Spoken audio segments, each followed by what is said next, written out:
A stye, medically referred to as an hordeolum, represents an acute, localized abscess typically originating within the sebaceous or sweat glands of the eyelid.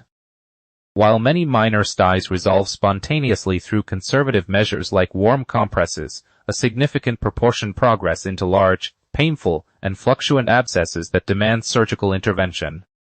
Incision and drainage becomes necessary when the infection fails to localize, causes severe ocular pain, or threatens to induce preseptal cellulitis due to structural extension. This clinical procedure aims to evacuate trapped purulent material, instantly relieve mounting pressure, and promote rapid healing of the delicate eyelid structures.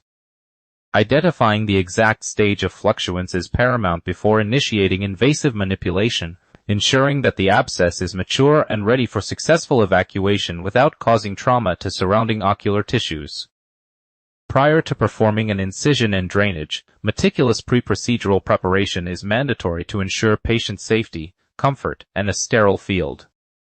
The clinical practitioner must thoroughly cleanse the periocular skin using a gentle, non-irritating antiseptic solution, while taking extreme care to prevent any accidental ocular surface contamination.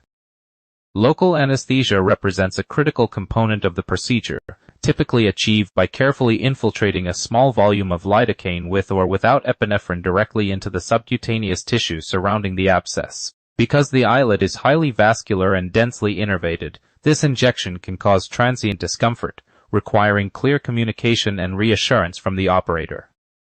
Proper patient positioning and excellent, focused coaxial illumination are vital to maintain absolute precision and visibility during the subsequent delicate steps. The surgical execution of stye drainage requires a refined technique to minimize scarring and avoid damaging deeper tarsal structures. Utilizing a sterile sharp scalpel or a fine-gauge needle, the clinician makes a deliberate controlled incision directly over the point of maximal fluctuance. For external hordeola, the incision is traditionally made parallel to the eyelid margin to align with the natural skin creases and optimize cosmetic outcomes.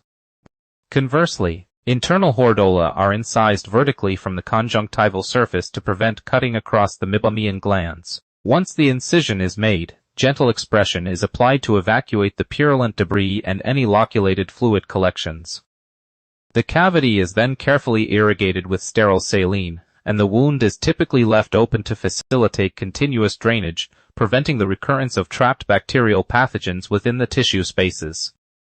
Post-procedural care is fundamental to guarantee complete resolution of the infection and prevent any early recurrence of the abscess cavity.